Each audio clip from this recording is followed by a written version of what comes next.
The webinar that you are sitting in on today is called Putting the Pieces Together, Prosecuting Perpetrators of Incest while Supporting Child Victims and Families. All right, I'd just like to introduce the Lifespan Project very quickly. This is the project that is putting on this webinar today. The Lifespan Project is a 5-year initiative to help service providers such as law enforcement, advocates, health personnel, prosecutors, and others reach victims of all ages to provide trauma-informed care to survivors of sexual violence. This initiative builds on the Office of Violence Against Women's work to support those service providers as they try to meet the complex needs of sexual violence victims. So throughout the project, we will be offering lots of resources and training materials on working with survivors of sexual violence in various age times throughout the lifespan. Okay. I did want to let everyone know that some of the content on this webinar may be upsetting, possibly for people who have experienced sexual violence or have people in their lives who have experienced sexual violence. So please take care of yourselves during this time. Our first speaker is Jennifer Long. She's the Director of Equitas, and she supervises, provides, and participates in training events, resource development, case consultation, and the delivery of technical assistance to prosecutors and allied professionals. Jennifer Gentle-Long serves as the Director of Equitas, the Prosecutors' Resource on Violence Against Women. As the Director, she supervises, provides, and participates in training events, resource development, case consultation, and the delivery of technical assistance to prosecutors and allied professionals. She's worked on issues related to sexual violence, intimate partner violence, stalking, and human trafficking for more than a decade. For the past 8 years, she's worked with civilian and military prosecutors internationally, as well as other allied professionals, on prosecution of violence against women and children. In addition to presenting the topic of violence against women and children, she's authored several articles, a monograph, and a book chapter, and has peer-reviewed numerous publications. Ms. Long is the former director of the National Center for Prosecution of Violence Against Women at the American Prosecutors Research Institute, the Research and Technical Assistance Division of the National District Attorneys Association. Before her appointment as director of that organization, she worked as a senior attorney at APRI and DAA. Prior to joining APRI, she served as an assistant district attorney in Philadelphia, Pennsylvania, where she prosecuted cases involving sexual violence, sexual assault, and child physical and sexual abuse. She volunteered as an advocate at the Women's Resource Center in Hamilton, Bermuda, where she provided legal services to victims of domestic violence. She also served as a child advocate through the Support Center for Child Advocacy in Philadelphia, Pennsylvania. Our second presenter for the day is Ali Malin Parado. She is the Online Resources Specialist for the National Sexual Violence Resource Center. Through her involvements as a student activist, child advocate, counselor, prevention educator, and medical and legal advocate, Ali has been involved in the movement to end sexual violence for over 6 years. So Jen, if you could just say hello to everyone so they can hear your voice. Actually, you're unmuted somehow. Let me take care of that for you, Jen. Thanks, I'm muted. Hi, everyone. All right. You have the floor now. So that's Jen. And then Ali, if you could say hello to everyone. Hi, everyone. Really excited to be here with you today. Okay, so you're going to see that Jen Long, her picture is going to be at the top, everyone.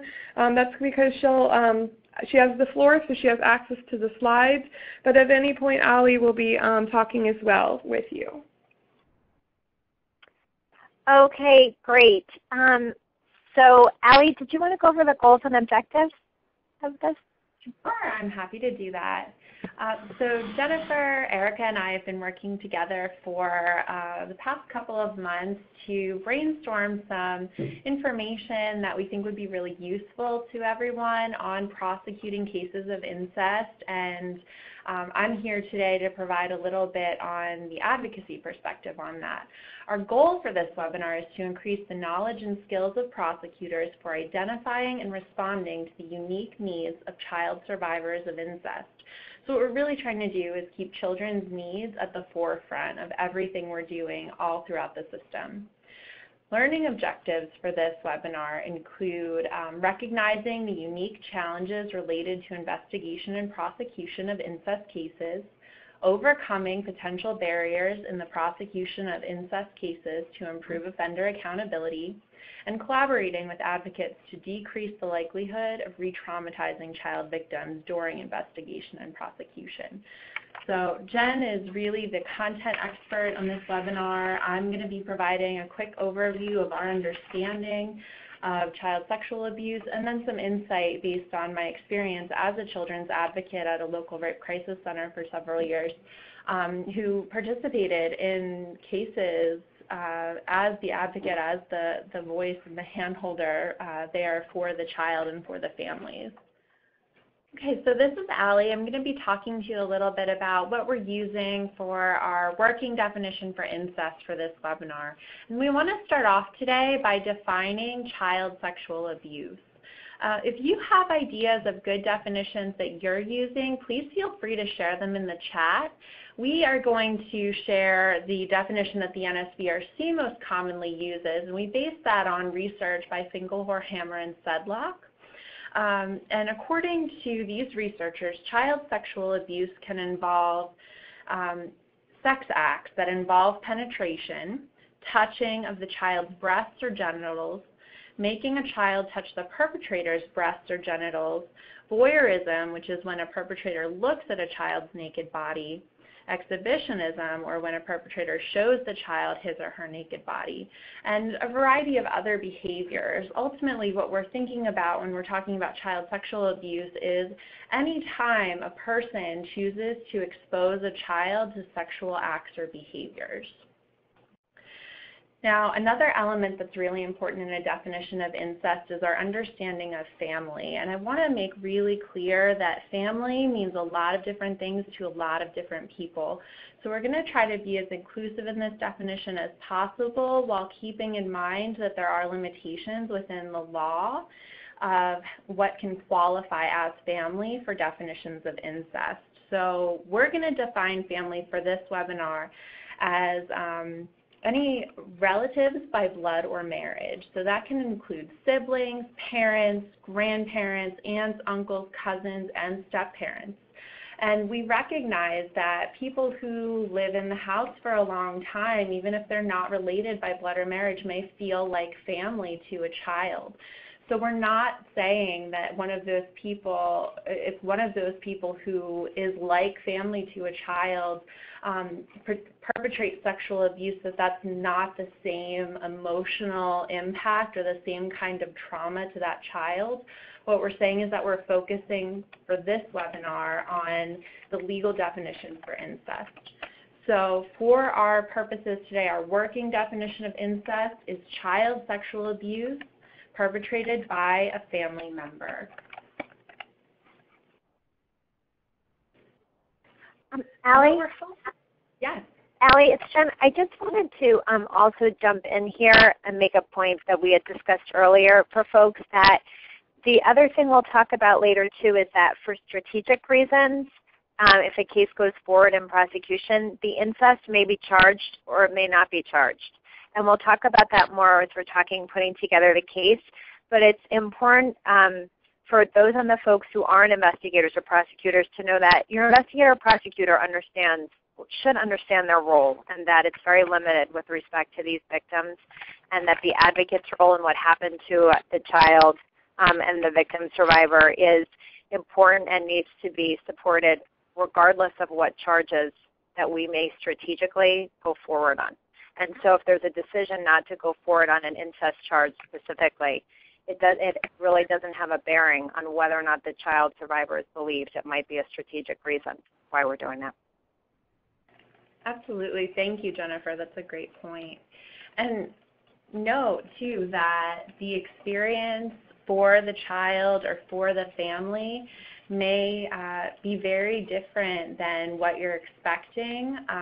So we're going to talk a little bit about some of those dynamics for incest and what to pay attention to and be aware of as you're moving forward and investigating these cases and thinking about ways that you can build healthier children in your community. when we're talking about the dynamics of incest, there's a couple of items that I really want everyone to have a solid grounding in. The first one of those is grooming. Grooming behavior, grooming techniques include actions or behaviors that are performed by the person perpetrating abuse. And they do this to create a space or an opportunity to abuse without raising any suspicion, alarm, or any kind of disclosure from the child. So these are actions and behaviors that the person is directing either at the child or at other members of the family, other caretakers, and their sole purpose and goal is to make it possible for that person to abuse without detection. These behaviors can include lots of different things. So it can be testing touches, like, will the child accept a hug from me the first time I meet them? Do they shy away from that? It can include creating opportunities for being alone with the child, like offering to babysit or give rides to a really busy parent. It can be increasingly sexualized conversations with the child. So again, using those testing skills to see, what the child is comfortable with, will allow, and how much they trust the person that they're talking with. And also how much the child knows about sex and sexuality and their bodies. Grooming behaviors cover a wide variety of these things, but they're conversations meant to test the waters, and they build on each other, and each layer of grooming has additional questions or testing or and it can include intimidation or not. So a person may threaten or intimidate the child, or they may work really hard to be that child's really good friend. So that's something we really want you to keep in mind. And grooming may not stand out to the child or to the family. They may think of it as a happy experience, as relationship building, as a sign that this person loves and cares about me. And that can carry through, those feelings can carry through even after abuse is discovered. Second item that I want us to pay attention to is the impact on the child. So when we're talking about children, I want you to take a moment and think back to, when you first started learning about your own sex or sexuality.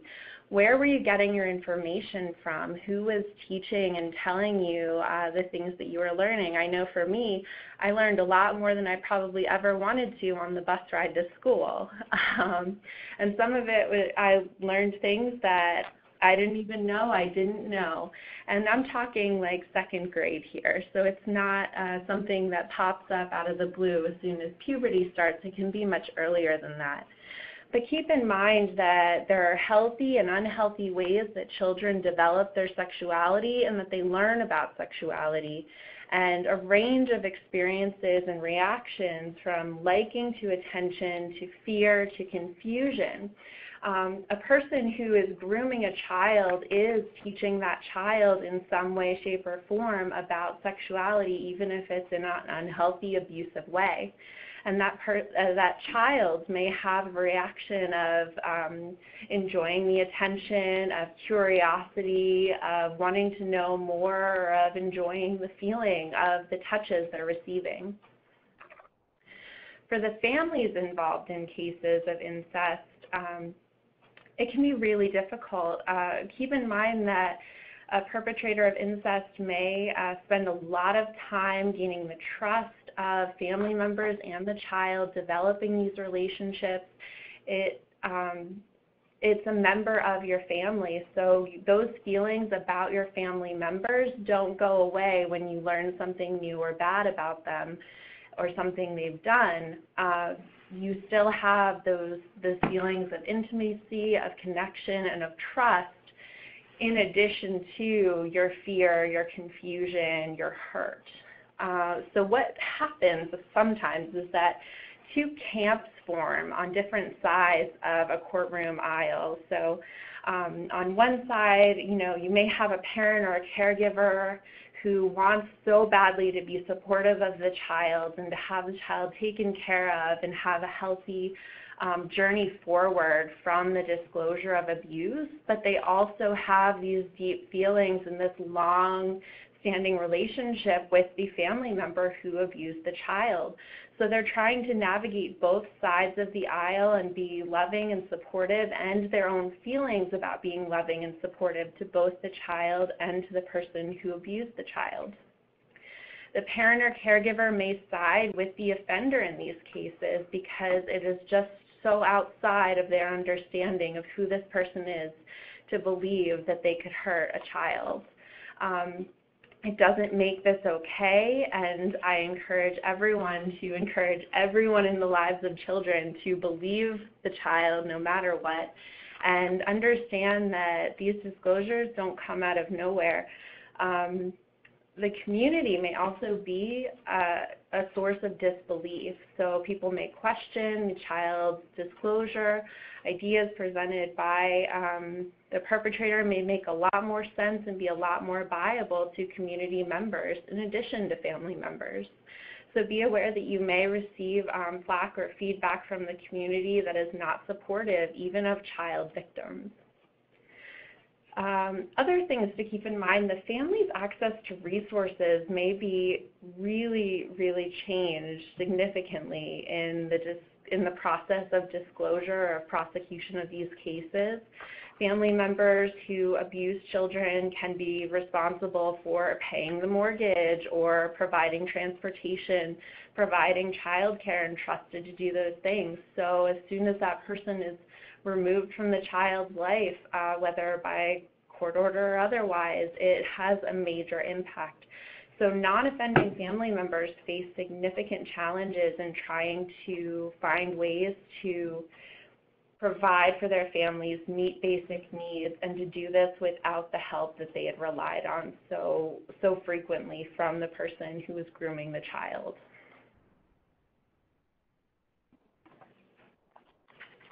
When we talk about disclosures, I'm going to move on and talk about this a little bit. I want you to keep in mind that child sexual abuse is usually an ongoing experience, something that happens through the process of grooming over time. It is commonly repeated. Even if a child only talks about it happening one time, it may be part of a series of abusive behavior.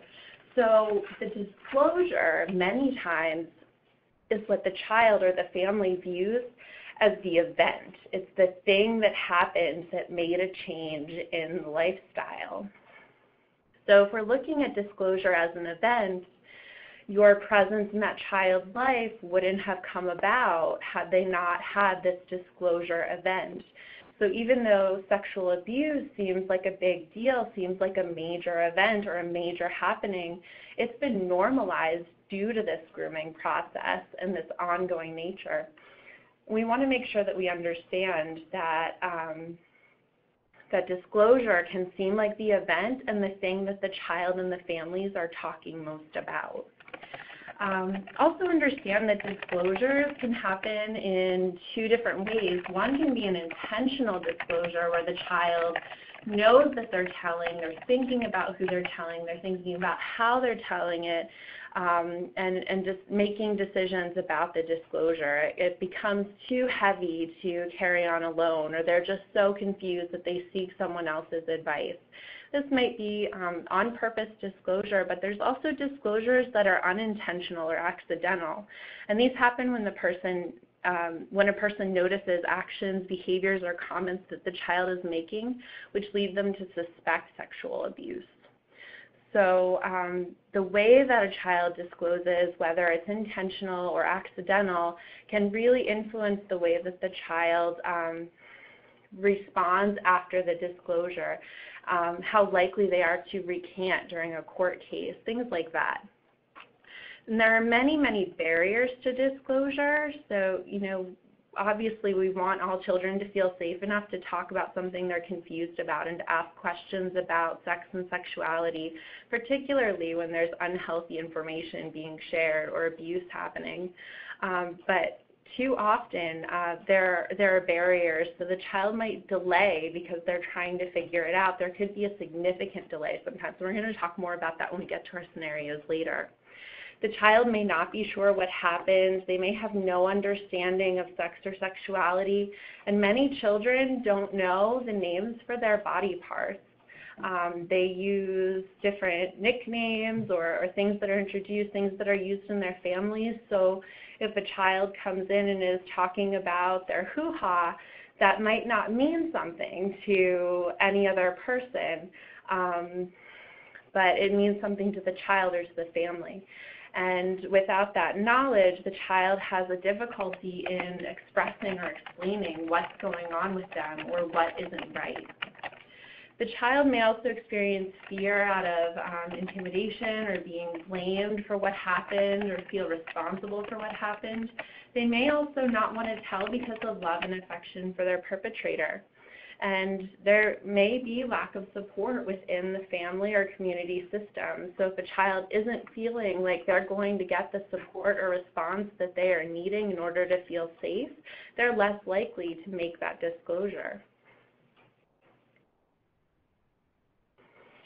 So when we're talking about disclosure, I want you to keep in mind how important your response is, no matter who you are or what your role is in prosecuting these cases or responding to children. Response is critical. The way that we respond to children can not only shape the outcome for how they're going to participate in a legal case or a prosecution, it can also change the way that their healing journey or healing path looks moving forward. So how comfortable they are with talking about the abuse that happened, how comfortable they are with talking about sex and sexuality or learning about the body, all of these things can be impacted by the way that the first couple of people respond to a disclosure.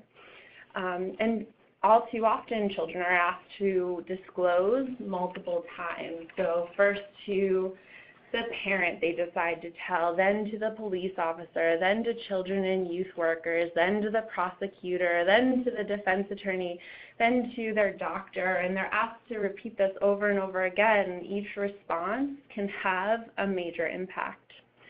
So keep in mind that things that are included in affirming responses are believing the child, showing them that you believe and care, that you want to provide the care they're needing at that time. This can include emotional care or medical care. Making a report and explaining to the child in an age-appropriate way why a report is necessary is really very important so that they feel that they have ownership over their disclosure. One way that I found to be really useful was explaining that what happened is called abuse, and abuse is not safe, and it's my job as an adult to make sure that we find a place where you're safe from abuse. And I do that by reporting is one example. We also want to make sure that we're reserving our personal reactions and emotional reactions for a time when we're not right in front of the child. That's to avoid the child having any feeling of ownership or responsibility for the hard, difficult emotional reactions that adults may have at learning about abuse. We also want to try to follow up with emotional support for the child, and this can be through counseling or therapy or a sexual assault advocate. This is a great space for inviting in a victim advocate or a legal advocate or your local rape crisis center in providing that response and in directing the child and the family to different resources that are available to them in the process of healing. And remember that healing is a process, it's a journey, and it's individual and it's ongoing. So this is not going to be something that wraps up in the time it takes to wrap up a court case. It's an ongoing, lifelong journey for people. Now, while these are affirming ways that you can respond, there are also really common reactions that come up in cases of incest or of child sexual abuse in general. A disclosure of incest is very difficult for anyone to hear, and in many cases, the reactions that people have may not be affirming or reassuring for the child. Some examples of common but potentially harmful reactions include not believing the child or expressing doubt, anger at the victim, denial of the severity of the abuse, or blaming the victim for what happened. These responses can impact the way a child understands or reacts to the disclosure and can lead to the child recanting, taking responsibility for the abuse, or feeling responsible for the hardships experienced by the family. All these things can be compounded throughout the process of prosecution, and they can make the trauma of victimization that much more difficult for the child to work through. Keep in mind that anyone at any time can begin providing an affirming response for someone. So if you know that the first reaction when the child made a disclosure did not go well or was not an affirming response, you can still be the first person to give that affirming response or diffuse some of those harmful reactions. A first bad reaction is never going to make the person a lost cause or a lost case. And you can be that person who has the positive impact and provides that first affirming response. So we thought it would be helpful to go through a common scenario. And obviously, as those of us experienced with these cases or just, working in this area, being human beings on this earth, know every incident, every scenario is different. But this raises some common issues, and we thought it would be helpful to go through and apply some of the information relevant to the prosecution of child sexual abuse at the hands of a family member, and to raise some common issues that may be faced by you and others in the community. So in this scenario, Samantha is the victim survivor that a colleague comes to your office to discuss, and it's following a sexual assault report. And she gives you these facts, and I'll read them as we follow along on the slides. In August of 2012, 6-year-old Samantha reports a sexual assault by her 35-year-old stepfather, Robert.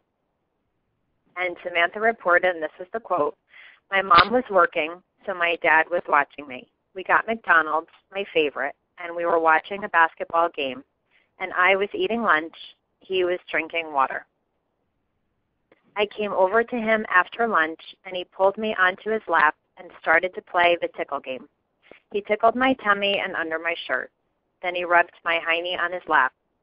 Something hard was hurting me. I tried to get off of him, but he held me tight and told me to drink some of his water. I tasted it and spit it out because it burned, and I started to cry. He picked me up, took me to my room, made me take off my clothes, and got into bed and hugged me. He didn't have any clothes on, and his breath smelled like pickles and hamburgers. I was still crying. When he was hugging me, he was making noise, and then he wet the bed. He took the sheets and washed them. He put new sheets on my bed. He told me to stay in my room for the rest of the day because I was naughty. When my mom came home from work that night, she came in to kiss me and asked how I was feeling. I asked her to sleep with me that night, and she said she would come back. Before she left, she said, "Samantha, big girls make pee-pee in the potty." I cried myself to sleep. Okay, so we're going to facilitate. Oh, go ahead. Go ahead, Jen. No. Thank you, Eric. No, I was just going to say, you were going to ask that question. Sorry. No, it's okay. We're going to have a little bit of discussion about this now in the chat box. We do have a lot of people on the chat, but please feel free to respond via chat to these questions. So would you have expected this assault to be reported? And if so, why or why not? I'd like to hear from you all a little bit. We'll give people a minute to type. And Jen and Allie, please feel free at any point, to jump in on what you're seeing in the chat. Okay, we see someone saying no. It seems like stepdad told her the bed was changed due to her wetting the bed. Okay. too confusing. Child wouldn't know what to do. If she didn't tell her mom, how would it be reported? His mother believed father because she made the comment about the urination. And the idea is too, would you expect it to be reported by the child even? It doesn't just have to be the mother. And part of this has to do with what Allie was talking about in the disclosure. You know, do you think Samantha would report to her mom? Do you think she would report to anyone? No, and I'm seeing some no. He told her she was naughty. Doesn't sound like mom was looking to get any information. So definitely, yeah, a big resounding no. Also keep in mind that Samantha was presenting some misunderstandings about what was going on. So talking about stepdad wetting the bed, if someone heard a child say, my stepdad wet the bed, they might not automatically go to a conclusion that the perpetrator had ejaculated in the bed. So it's a 6-year-old's understanding of bodily function, not an adult's understanding that we're working with. Great. Thank you for everyone for participating in the chat conversation. We got some really good responses, a lot of very thoughtful answers to our questions here. Thank you. All right, so another quick question. Would you expect this assault to be prosecuted in your jurisdiction? Why or why not? And what other kinds of information or evidence would you like as a prosecutor or someone working with these cases?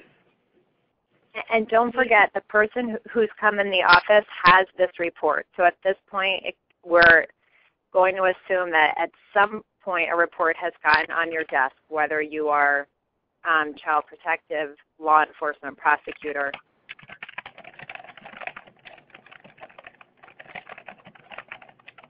And I'm sorry, Erica, because I just talked over you. No, not at all. This is Allie. I was just wondering, Jen, if maybe you wanted to share a little bit about what you noted about this case while we're waiting for some folks to respond. I am. I was waiting to see what people said in their chats in terms of children this age not so clear with details. Mom may still have doubts. There's trust issues. The child has no opportunity. Someone thankfully said it would be prosecuted in their jurisdiction. Yes, it would be prosecuted in their jurisdiction. And the victim is 6 years old. So while people are still answering, again, this report could be fairly typical. You know, you have a typical and atypical. I mean, you have a 6-year-old who's in this report is fairly articulate, able to give some level of detail. But certainly there's lots of vagary in what she has given. And to an untrained or unexperienced law enforcement prosecutor, someone else that may really feel like there's no crime there, unless you do, and I think this is the rule of all of this, that this child, if she's reported a sexual assault, she's reported that something has happened to her, and it's just a matter of then going forward with the processes that we'll talk about here to get the information that's necessary to get to the bottom of what's happened to this child. And so in pulling together the scenario, and again, this isn't on a specific case, but it's, based and pulled from, many cases worked on or providing TA on. Some of the things, in the beginning that mom works. And to me, that's something important because it definitely provides windows of opportunity for the abuse. The fact that she refers to the perpetrator as her dad. So, I mean, this is someone, not necessarily calling someone dad is loving, but it's an indication that this child, doesn't really have a bad motive against the child. Again, there's no rules here, but just things that stick out. The fact that prior to this assault, we're getting McDonald's. This is her favorite. Is this a grooming technique? Is this something that is being used to get the child comfortable? And when I would be investigating or looking for in the case, these are some of these benign details. Again, it's not an eyewitness to the event, but some of the things that you might want to look into, how long this has been going on. And again, remembering what Allie said, that, this behavior is nice in and of itself is not bad behavior, the taking to McDonald's, the taking care. But perpetrators use this very nice behavior for their own purposes, for the purposes of perpetrating. The report of the child started, that the perpetrator, Robert, started to play the tickle game. Again, this is a game she has a name for. So in my mind, something has happened before. And whether or not this event has happened before, I don't know what the tickle game is. And that's something I'm going to want to note and get some more information on. I think the other rule, besides, believe unless and until the evidence shows otherwise, so that we get out of our way, is not to make assumptions that the words as we define them is what the victim is saying. The anatomy, tummy and hiney, I think I know what those are. But for this child, Samantha's definition of tummy may go well beyond her torso, may go down near her vagina or up to her breasts. And I would want to know that. He rubs his hiney on his lap, getting more, just some of the details. That when he told her to drink the water, and the water burned. So clearly this isn't water. I'm thinking that this is some kind of alcohol, but I'm going to want more information on this. And again, this is, part and parcel of the abuse. Certainly she started to cry. The more description of the incident, the hugging. What is hugging to this child? You're going to want some details about this later on. And again, no assumptions that hugging means hugging. No, maybe he did really hug her. And again, this also goes to the grooming behavior before. And we might actually be able to get some indications, possibly, if this child was starting to feel uncomfortable with Robert earlier, if some of the hugging had progressed. Maybe the child, started having an aversion to hugging. Maybe she didn't. Maybe this is something that made her feel loved. Again, there's no rules here, but we want to understand what the victim survivor was feeling so that we can understand the totality of the circumstances of this case and really put together the theory of this case. And again, I'm talking as the prosecutor here and understanding that we're going to be working with the victims to support the victim advocates to support this victim and get her through it. He's making noises. He wet the bed. That kind of language, to me, has the ring of credibility in it, the ring of truth. Also describing his breath smelling like pickles and hamburgers. Again, there's no lie detector test. Could a 6-year-old have made up this level of detail? Absolutely. But this is the kind of language that's very consistent with what we would expect someone to report. And again, I'd be able to use this language to really show to the jury and show to others that this victim should be believed, that the credibility should be there, and to myself as well. And then, of course, the perpetrator's actions of taking the sheets and washing them. I mean, that's a piece of evidence I think is very important to show consciousness of guilt. And, specifically, who knows, maybe the perpetrator will be able to say that he did that. I mean, it corroborates part of his story, right? He said that this victim wet the bed. And that might be the defense here. Well, the victim said this because she wet the bed. And that's why all of these pieces of corroboration, all of this investigation that we want to do to bolster the victim is so important. The other piece, too, is that he's telling her that she's naughty. So putting the blame on the victim, again, very typical, very sad, but a typical control mechanism by the perpetrator. And then poisoning the victim's mother against her, in terms of the girls, making pee-pee in the potty. I didn't see it. So those are, again, in terms of looking through, sometimes you get these reports and you think, well, I don't even know, how do I even make sense of what happened? Because this is a colleague coming in to one's office. And the thing is, there's always something more. It's really sitting down and looking through these, the facts of these cases critically. Because bias is such an issue here and that all children lie, and because, again, the vagueness here, there's some details I throw in there. For example, the time. people, you may or may not think it was strange that they're watching basketball in August. I mean, and generally there wouldn't be televised basketball in August. So this is one of two things that happened. The report comes in August. Is it possible that they were watching it in August? Well, in 2012, again, this is on the no assumptions. We really want to know, did it happen in and around when she reported it, or did it happen at some other time? Typically, basketball is played in the winter, spring-ish area, not in August, but the Olympics were on in 2012. It's very possible that this individual was watching basketball at that time. So we want to, think about how to corroborate what we're being told, and think in terms of six-year-olds. What is it that they can remember about what they were seeing? I have a 6-year-old. He was interested in the Olympics. He could probably tell you when he was watching the Olympics, or he can tell you about certain sports games. Every child is different, and so we really want to really learn about the child and understand them. The other thing that I was very vague about is the socioeconomics. And I'm wondering if people could chat in the public area if they feel comfortable with what socioeconomics they assumed, if any, about this family.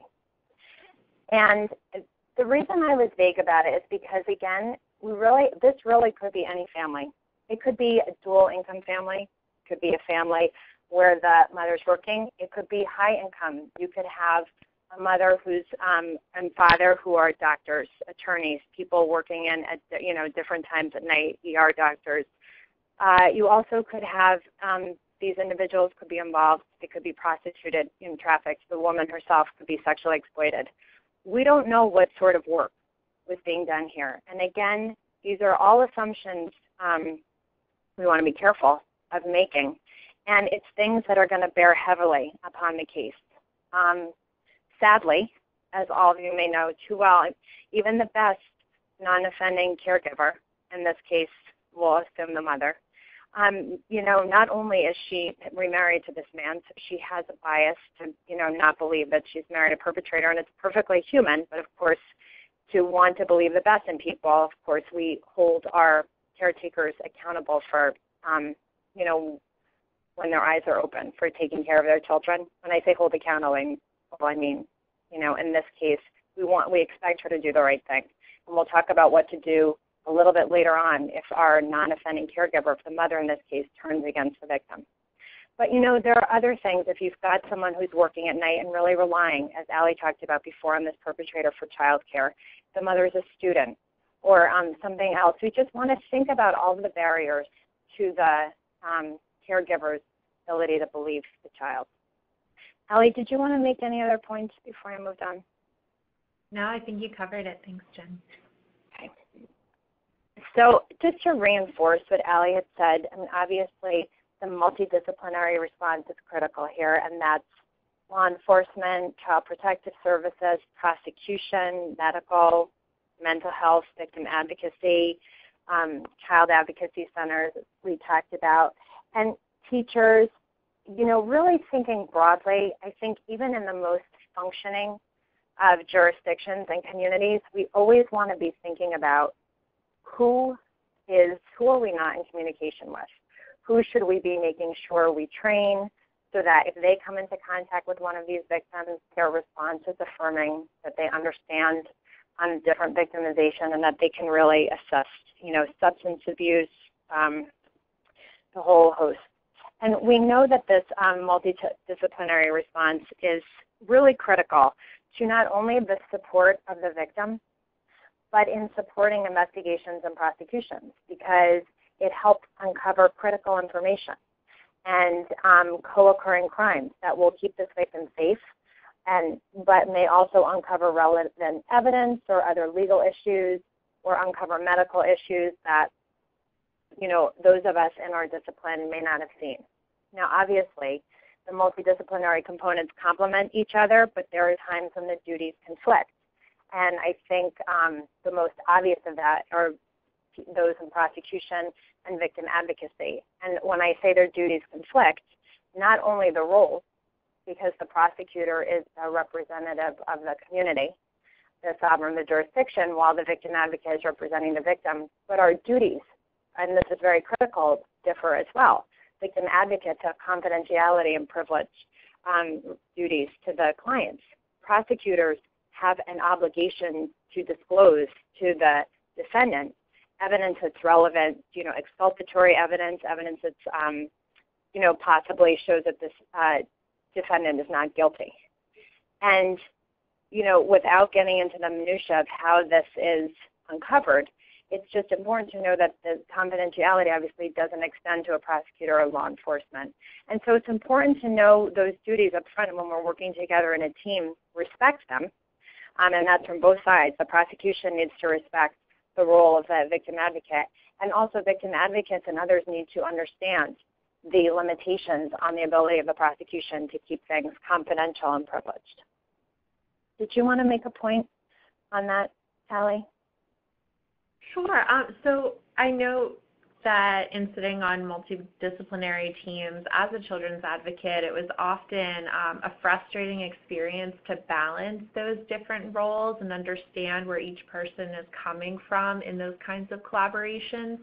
So I really encourage anyone who's involved at any level of the process to make an effort to connect on a more personal level with other members of multidisciplinary teams or of response teams and understand what their role is, what they're bringing to the table, and what their limitations are. So that, even if, you can't help provide information on community resources as a prosecutor, you can direct that family to the victim advocate who can do so, and vice versa. I wanted to go back to, and because I was reading through the public chats while Ellie was making comment, and I saw you got a hooah, William Jeffrey, and talking about the New York State Police and how well-trained you are to get the information, and that is fantastic. And this is where I think cross-training, though, is so important, because as we even saw from the Sandusky case recently, when that one of the victims went to report with the husband as school guidance counselor, someone you would almost assume would be, or I don't know if it was a guidance counselor, so I don't want to misstate, but someone in the chain that you would almost assume would have been trained and able to respond to a victim who had made an allegation of abuse was, fed the victim and his mother back with the line of, well, this is a really respected person in the community, and are you sure? So we just want to think who in our community will come into contact with this victim potentially, and do they have the information they need to respond correctly or at least to call us in? And, I know we don't have control over everyone in the community, but it's just something to think about. In terms of child advocacy centers, it'd be great if, I don't know if people can raise their hand, although I can't see it, to see how many folks on this webinar have child advocacy centers in their jurisdiction. Yeah, go ahead and raise your hand. Click the hand button at the top and click down to raise hand if you do have a child advocacy center in your area that you know of. I'm seeing a lot of raised hands. That's great. I'd say probably about a quarter of all of our people so far have their hands raised, but that leaves a lot of people that do not. So. And it's important, you would like to, I would encourage people to get together with their peers after this. Of course, reach out to us and NSVRC to get more information on child advocacy centers. There's the National Child Advocacy Center. There's also the National Center Child Protective Training Center run by Victor Vieth out in Winona, and both of those organizations have amazing information on child advocacy centers and conducting forensic interviews, which we'll talk about a little bit later, and just the roles and responsibilities. And the role of a child advocacy center cannot be overstated. And I also want to encourage people that communities can create these centers. Some are created with grants, but we've also worked with communities that have on their own found space, and through their collaborations, we're able to create child advocacy centers without formal state or federal funding, but with a commitment of agencies to allocate their funding accordingly. say any more about the child advocacy centers, I wanted to invite Allie to talk about the distinction. That was something I wanted to talk about. And I'm also noticing several folks in the chat who are saying that they don't have a child advocacy center in their county, but they will partner with other counties, or they have child advocacy centers that are serving a region in their state. And that's really common because they are really intensive programs to set up. So if you know that you have one within a reasonable distance, or even not so much, you can make arrangements to set up satellite offices and just make efforts to make that resource available. Child advocacy centers are fantastic in that they provide all of these different services that you see on your screen right after a disclosure, so it's part of the investigative process. But a lot of folks are confused about child advocacy centers. If you have a child advocacy center, does that mean you don't need a children's advocate at your local sexual assault program? And that's just not the case. What a victim advocate or what a local sexual assault program advocate can provide in the child advocacy process is support and resources for the family. So while the child is at the center, the person who drives them there, the non-offending caregiver or other family members or friends who are present for this time and space for the interview and the medical treatment are usually there and just they have questions about the process, they're unsure about what's going on, and the victim advocate can play an incredible role in helping to explain the process to the family and provide information on resources and next steps and what to expect and ways that the family can be supportive and find access to resources that might have been taken away when the abuser was removed from the home, for instance. So advocates have an incredible role to play in child advocacy centers and as members of multidisciplinary teams at child advocacy centers and in helping to inform the rest of the healing process after this investigative part of it. Thank you so much, Allie. And some other points I wanted to make about the child advocacy centers, according to some of the literature, and this is, again, it's not that surprising, but it's important to note as we're going forward and maybe trying to persuade our communities to have child advocacy centers. They have higher rates of coordinated investigations, which is so important, not only to support the needs of the victim, but to get to the bottom of the assault to make sure that all the information is being gathered so that we can hold these perpetrators accountable and keep our victims and our community safe. And the other piece that I thought was very interesting was that in terms of medical treatment, where child advocacy centers existed, the victim was more likely to get medical treatment where that victim did not report penetration. And it's so important, as I know healthcare professionals and others would attest to, that the medical response to victims goes beyond the assault, the specific assault. Again, regardless of what's been reported at this point, the victim may have an STI, there might have been previous assaults where there was injury, there may be no injury, just the physiological and other mental health of the victim. Having a medical examination is so critical. And so that was another piece that I wanted to point out. As with anything else, and this is relevant to the to the multidisciplinary team, and to those working within the child advocacy centers, this work that you're all doing is so important. Working and responding to victims who've been subjected to horrific crimes, but it is not without consequence to the individuals helping these victims and the rate of vicarious trauma.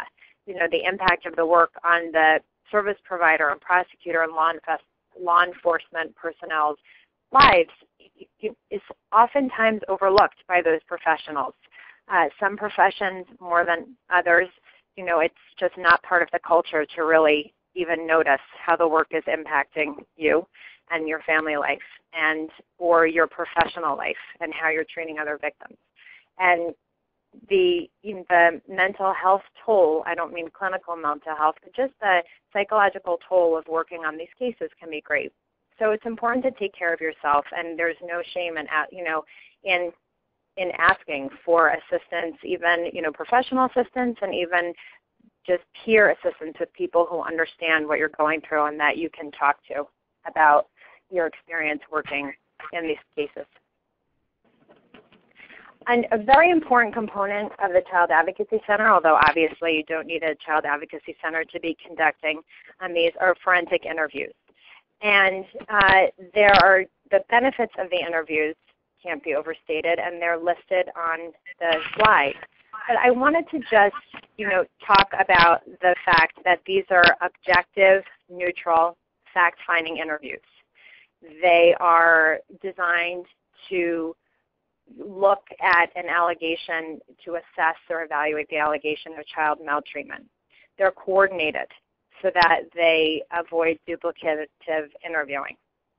And it's so important to make sure, and prosecutors should make sure, that the jurisdictions are employing competent, established, trained forensic interviewers and competent and established forensic interviewing techniques to avoid any possibility of tainting the disclosure or the interview by improper suggestivity, for example. And some jurisdictions may have appellate laws or legislation that deal specifically with forensic interviews. There may be protocols. There may be administrative regulations.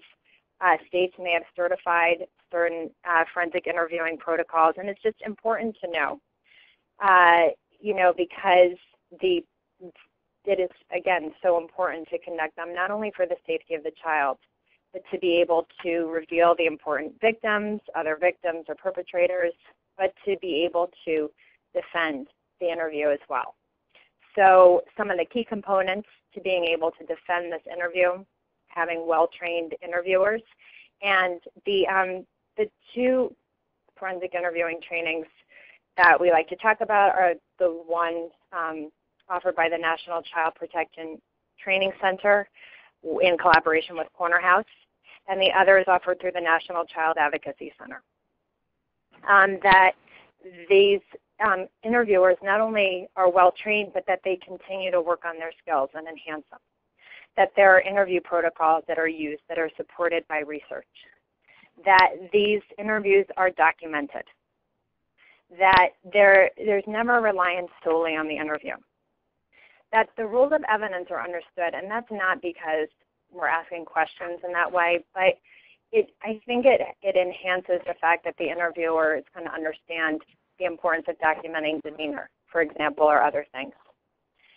That the interviewers are part of a multidisciplinary team, because not during the interview, but following it as part of the Child Advocacy Center, you're going to want to support the victim and potentially the caregiver, and being part of the team is important. And just that each member is really proactive in educating the other. Those are the key components of the forensic interviews. Jump ahead on that. The other tool or the other resource I wanted to talk about is the child advocates that are different from child advocates at the Child Advocacy Center, and these are more legal advocates. And I put up here a link for the Support Center for Child Advocates in Philadelphia, because I happen to be familiar with this organization and worked with them both as a prosecutor in Philadelphia and as a child advocate myself after I left the DA's office. And not every jurisdiction has, they're very similar to CASA or guardian ad litems, but this organization I thought really worked well, because the organization had managing attorneys that would oversee pro bono attorneys so that they'd be able to provide technical assistance to those attorneys that would be representing children. So they would provide training, but they would also provide assistance during the case. They also paired up attorneys with a social worker on the case to make sure that the whole component of a case was handled. And when I worked there, and I think that the process has changed a little bit in terms of appointment, but the bottom line is that in any case where there was even a perceived conflict between the victim and the non-offending caregiver, a child advocate could be appointed at the request of the prosecutor or sua sponte, on the court's own motion, could have a child advocate appointed. And so you see why it was so important that this advocacy center be able to draw on the pro bono community, because it would be almost impossible for an organization to be able to competently offer representation to that amount of to that amount of victims and clients.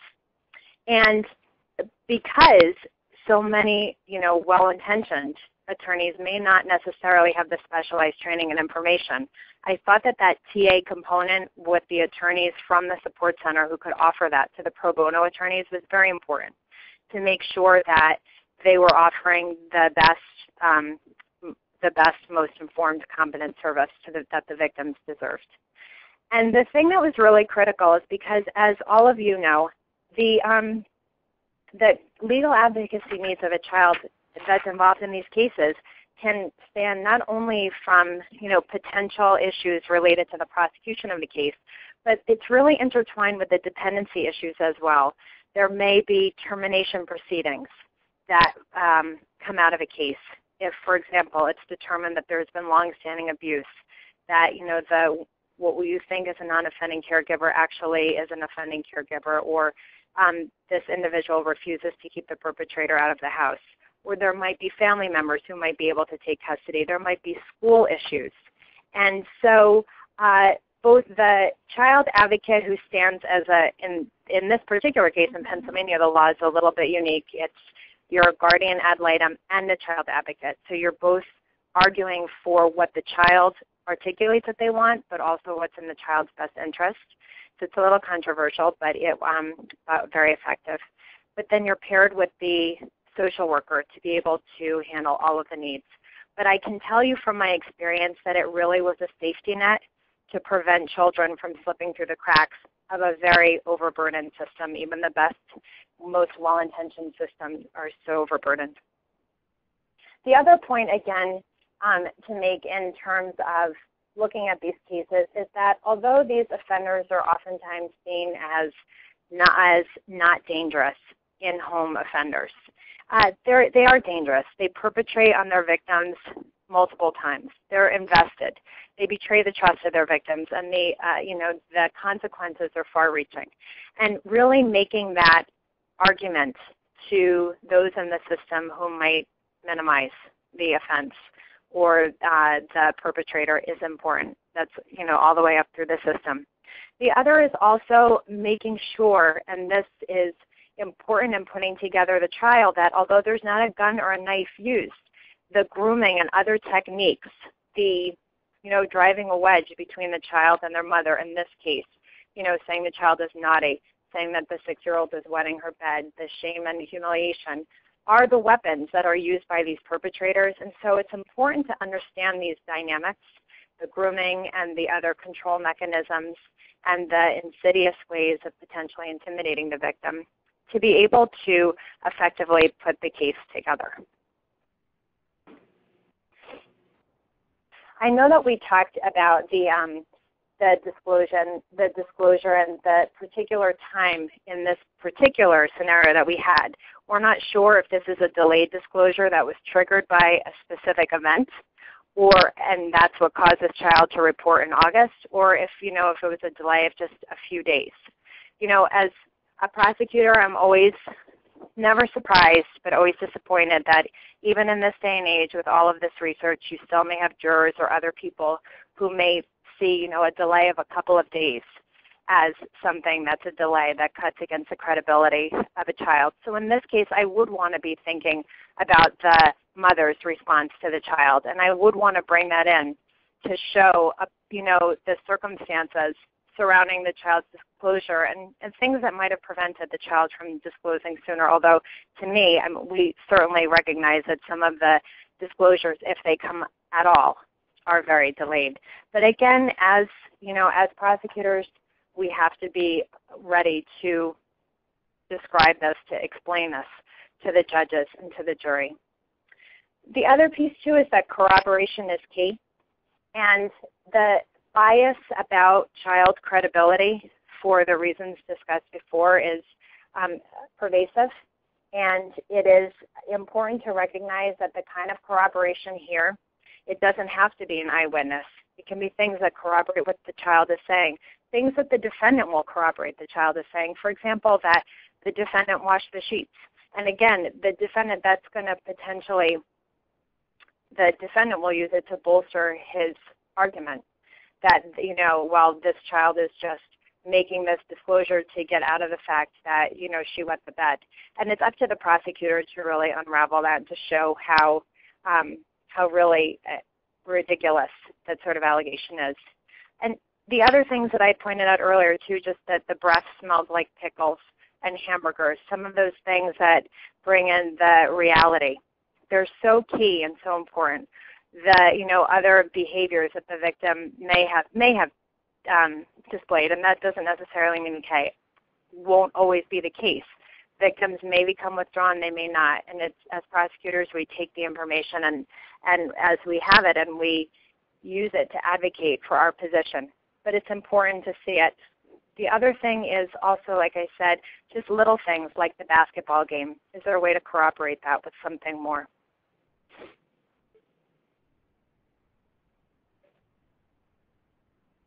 We talked about this. Yeah, go ahead, Jen. Sorry. No, that was all I was going to say. I was just going to say that we had talked about this earlier, but that Erica was going to pose another question. All right, so more discussion, and I have to say I'm really impressed with the conversations happening in this chat log. You guys are really sharing a lot of great resources and responding well to the content. So thank you all so much. And it is possible I will be able to go in, hopefully, and save some of the chat conversations for future resources. So thank you all so much for that. So another discussion for us to think about. In Samantha's case, what evidence, if any, exists to demonstrate that the abuse may have begun earlier than reported? And we also had a question, Jennifer, someone's asking to elaborate on what does a victim is more than his or her assault mean? Oh, absolutely. So what that means is that oftentimes the prosecutor or the law enforcement will get really pigeonholed on the incident. It can be very incident-based. And for many reasons, it is just a lesson to remember that, you know, although this individual presents as a victim to us in our capacity, they're more than this. It's important for us to get to know this victim outside of the assault, not only to be able to develop a relationship with this individual that's trusting so that it's easier for both of us to go forward in a prosecution, that the victim is comfortable, but it also gives us insight. It allows us to introduce this individual to the jury, to help the jury understand that this victim is more than just this incident, to really look, you know, stop looking so critically at the victim should this case go to prosecution, and to be able to see the different factors in the victim's life that corroborates, that establishes her credibility, or his credibility in this case.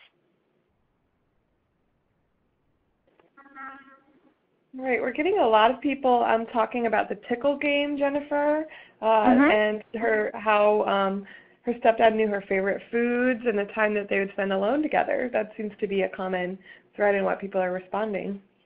And it's really great, and that's the thing, again, it doesn't surprise me that the people on this webinar have picked this up. It's just a reminder, though, to tell other, you know, to, in your training, to be helping others to be prepared to understand to understand and recognize those types of indicators. I think there was actually another piece to our, Jennifer, I'm sorry, I think there was another quick piece to our discussion, just real quick, that we may have missed. Okay, so just really quick. Let's assume now, though, that Samantha, instead of being 6 years old, is 16 years old, and the assault occurred after she came home high one night when her mother was out working. Let's talk a little bit real quick about how do you think that would change things, and how would your approach to prosecution change, and what kinds of things do you think would be different if Samantha was a different age group?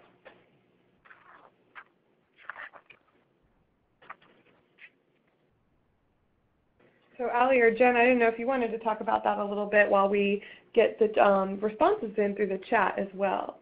Sure, I can start on that. So I know for me, any time that a potential victim is in some way associated with quote-unquote bad behavior, then their disclosure becomes much more difficult to make, and blaming is much more common from the people around them. So coming home high one night while mom was out working could be a major delay or barrier to Samantha, age 16, disclosing that an assault occurred, because in explaining all of the details of the assault, she would have to also disclose things that she, on any other normal day would get in big trouble for.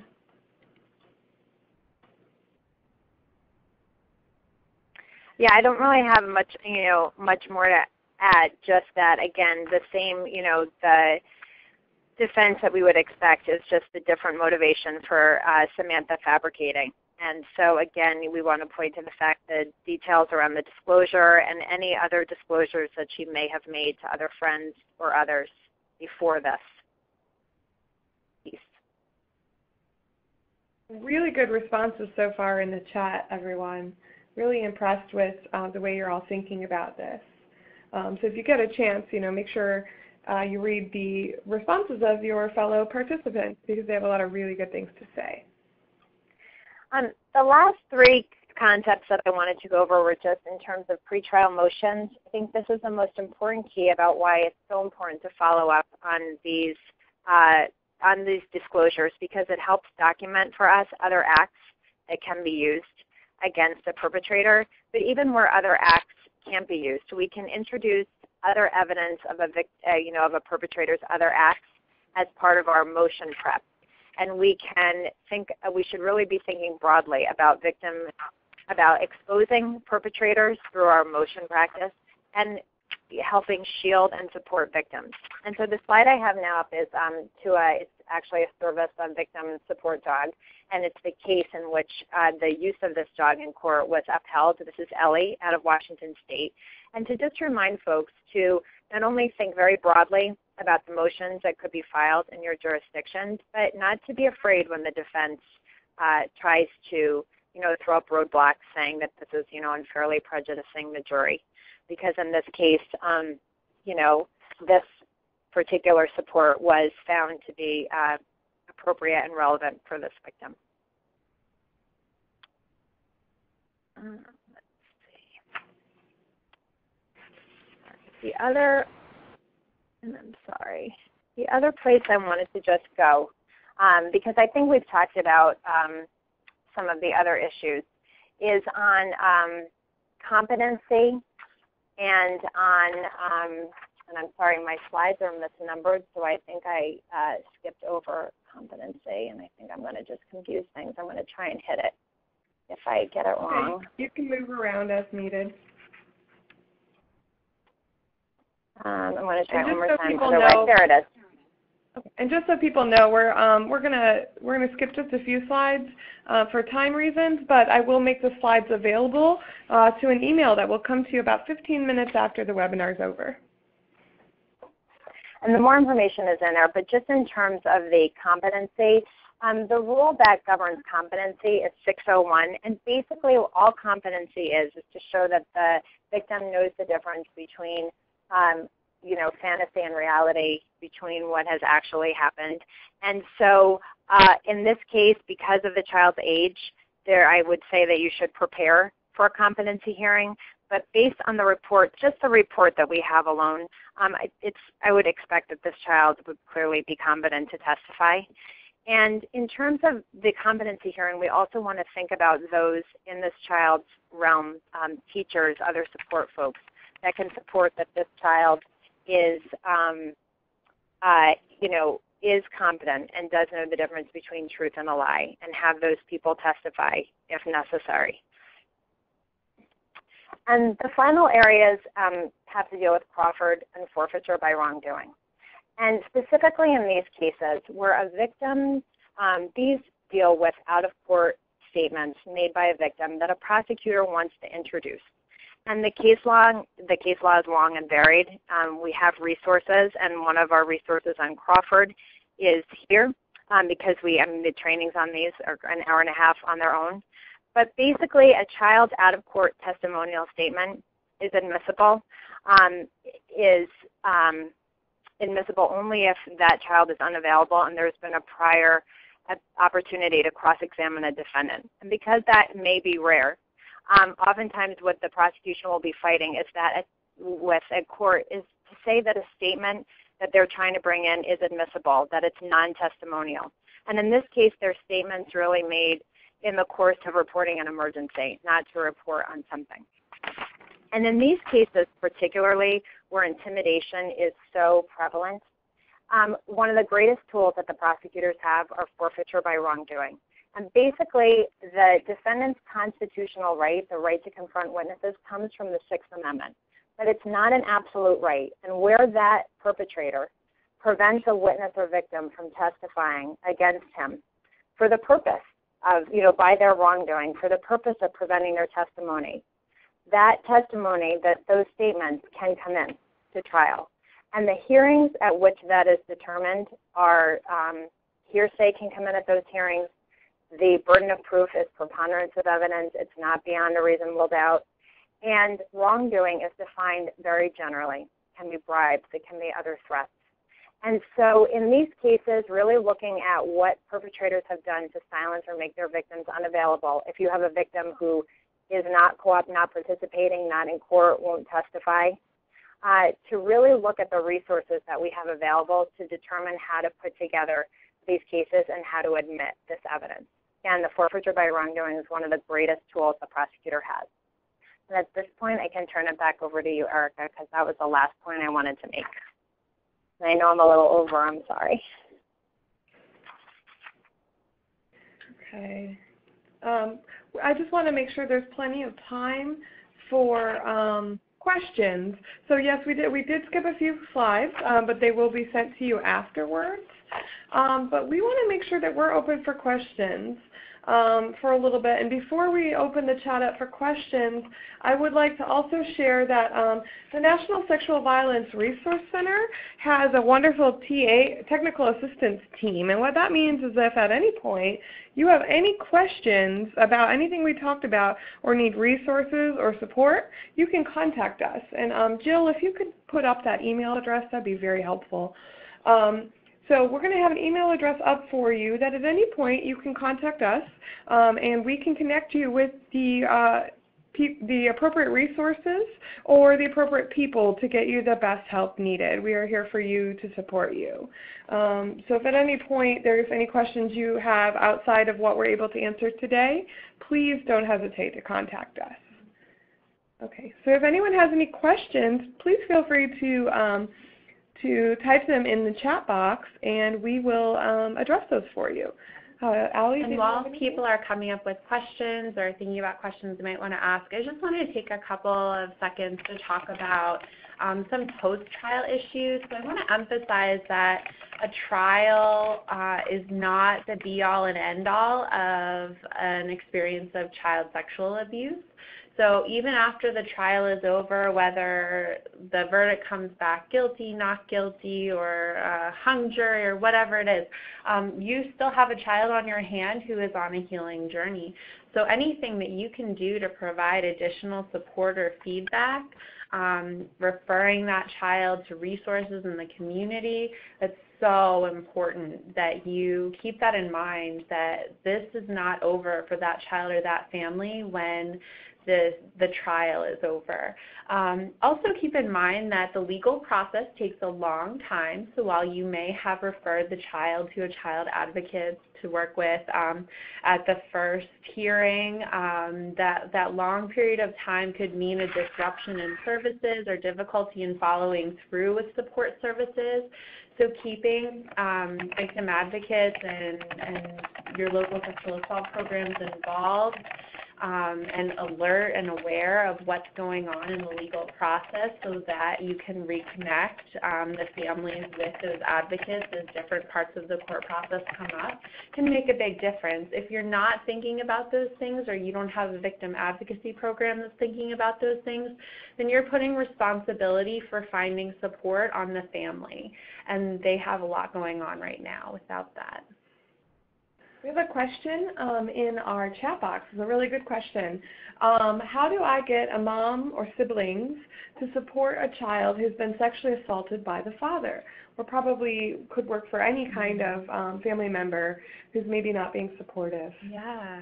I would strongly encourage anyone who's having issues with non-supportive family members or community members to get in touch with their local child advocacy programs or sexual assault programs to get information on how you can talk with and educate non-offending family members on the dynamics of child sexual abuse and what it means to be supportive.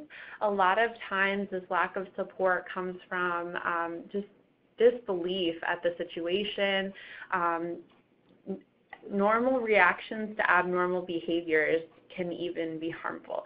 So this isn't like your everyday, someone spilled their milk at breakfast in the morning. This is a big deal to families, and the more information we can provide, the more support we can provide, and the more we can connect them with community resources that are going to make this process easier, the better that response is going to be. So for folks who are struggling with non-supportive, non-offending family members, see if you can get them connected with anyone who can provide them education and give them an outlet for talking about their reactions and responses in a way that's not going to burden the child. I think another thing is also you may have potential other victims who aren't ready to deal with their own victimization, either at the hands of this perpetrator or another, and so just getting through some of that, either through their own trauma counseling, maybe one piece. And the second is to help remove those collateral consequences, like those housing or economic issues, something that might be reinforcing this loyalty or this support for the perpetrator. Sometimes if you get the victims and others some support that they need, they're more able to support the victim. Sorry, the non-offending caregivers or siblings. Just some ideas. Great points. Thank you, Jen. Okay. Falu, I'm sorry. We're having a hard time deciphering your question. Are you asking, as a mother, how you can best be involved in the court case? That might be something that the other prosecutors could help you with. I'm not quite sure what information I can give you. Right, and it's a good point to keep in mind, Jen, you're probably going to want to jump in on this, but non-offending family members may have to serve as witnesses in trials, so they may not be able to provide in-courtroom support or much support at all during a trial to a child victim.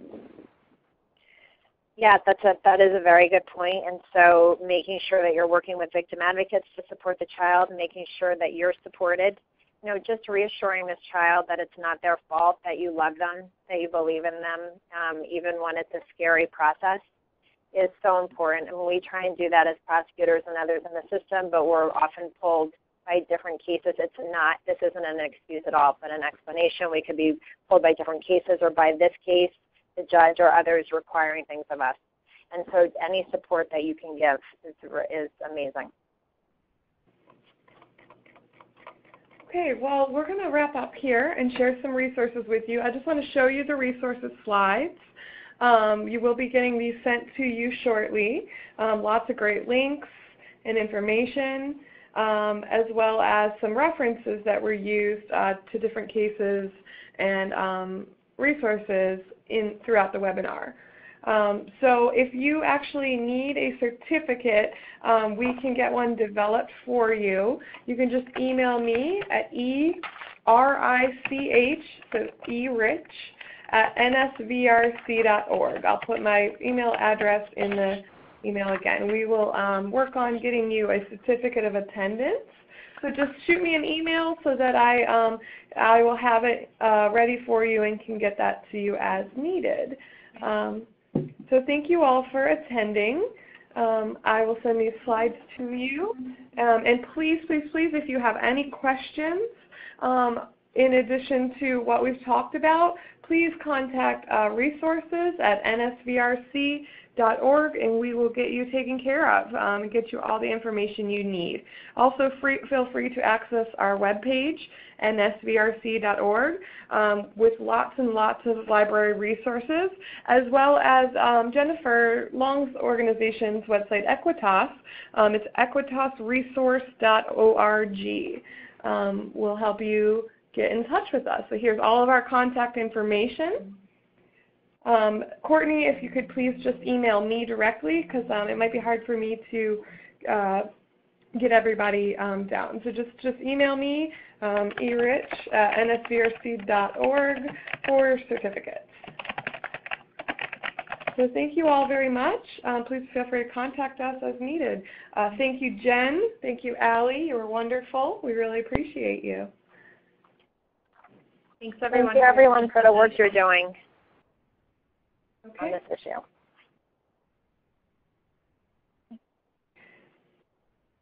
Okay, I'm going to log everyone out, and it should direct you to a survey. If you don't have any time right now to take the survey, don't worry about it. You'll get a link in a follow-up email shortly, and we'd really appreciate your feedback in that survey so we can continue to provide you with really high-quality trainings. Thank you all so much, and have a really great day. And Jen, if you could just give me a ring on the other number I gave you, that'd be helpful. Absolutely. Okay, thank you. Thank you very much.